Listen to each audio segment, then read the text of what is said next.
আসসালামু আলাইকুম।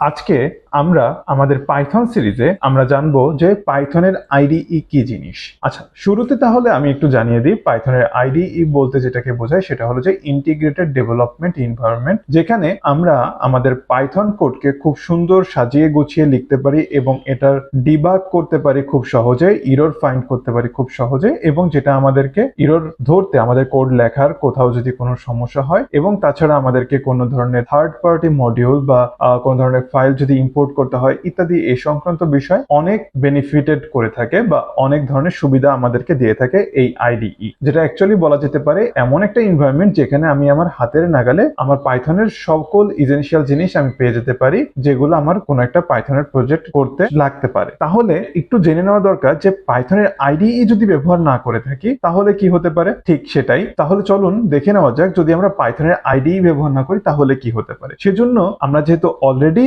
পাইথনটা আমাদের কম্পিউটারে ইনস্টল করে ফেলেছি, তাহলে আমরা আমাদের কম্পিউটার থেকে যদি আমরা উইন্ডোজ মেশিন ব্যবহার করে থাকি তাহলে আমাদের উইন্ডোজ মেশিনে কমান্ড প্রম্পট থেকে কমান্ড প্রম্পট আমরা ওপেন করব, এবং কমান্ড প্রম্পট ওপেন করার পরে আমরা লিখব পাইথন, জাস্ট পাইথন লিখব।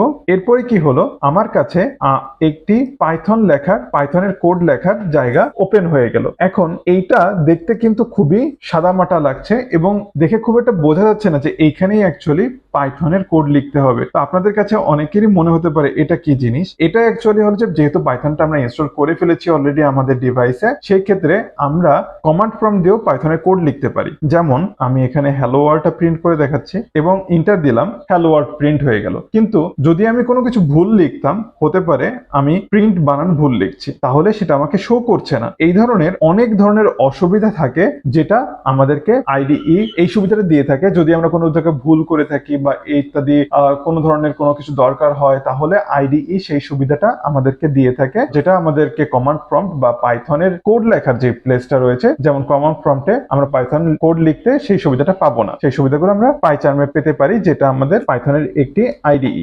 পাইচার্মের দুইটা ভার্সন রয়েছে, একটা ফ্রি ভার্সন এবং আরেকটা হচ্ছে পেইড ভার্সন। তো ফ্রি ভার্সন যেটা, সেটাকে আমরা কমিউনিটি এডিশন বলে থাকি। আমরা এখান থেকে পাইচার্মের এখান থেকে ডাউনলোডস অপশনে ক্লিক করব, পাইচার্ম সার্চ করব, জাস্ট আমাদের ব্রাউজারে যে পাইচার্ম সার্চ করলে হবে, এবং সেখান থেকে এটা পাইচার্ম যেহেতু প্রফেশনাল, আমরা প্রফেশনালটা ডাউনলোড করব না, আমরা কমিউনিটি এডিশনটা ডাউনলোড করব। কমিউনিটি এডিশনে ডাউনলোডে ক্লিক করব এবং ডাউনলোড হওয়া স্টার্ট হয়ে যাবে। আমি আসছি, ডাউনলোডটা স্টার্টের পরে ফিনিশ হলে আমি আপনাদেরকে দেখাচ্ছি। আমাদের পাইচার্মটি ডাউনলোডের পরে আমরা যখন ডাউনলোডের ওই ফাইলটার উপরে ডাবল ক্লিক করব, তখন এরকম একটি উইন্ডো আমাদের কাছে চলে আসবে। তখন আমরা নেক্সট ক্লিক করব।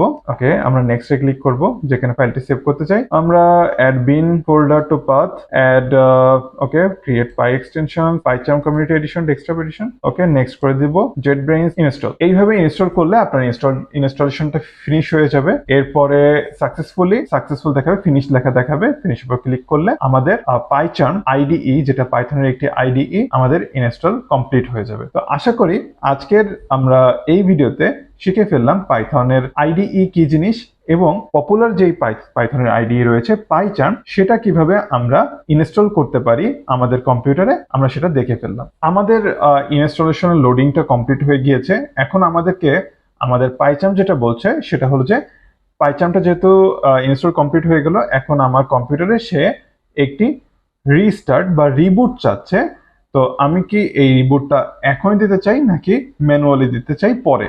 তো যদি আমি এখনই রিবুট নাওতে ক্লিক করি তাহলে আমার পিসিটা এখনই রিস্টার্ট নেবে। তো আপনারা যদি এই আমার ভিডিওটি ফলো করে থাকেন তাহলে আমি আপনাদেরকে সাজেস্ট করব যে রিবুট নাও বেরোনে ক্লিক করে আপনার পিসিটাকে এখনই রিবুট করে টোটাল ইনস্টলেশনটা কমপ্লিট করে ফেলুন। যখনই রিবুট নেবে, মানে আপনার পিসিটি রিস্টার্ট নেবে, তখনই আপনার যে পাইচার্ম ইনস্টলেশনটি সেটি কমপ্লিট হয়ে যাবে। তো আশা করি আপনারা সকলে আমার এই ভিডিওর মাধ্যমে পাইথনের আইডিই এবং পপুলার পাইথনের আইডির সাথে পরিচিত হয়ে গেছেন এবং ইনস্টলেশনটাও আপনাদের কম্পিউটারে সাকসেসফুলি করতে পেরেছেন। পরবর্তী ভিডিও দেখার জন্য আমাদের সাথে থাকুন। দেখা হবে আমাদের পাইথন সিরিজের পরবর্তী ভিডিওতে খুবই শীঘ্র। ধন্যবাদ।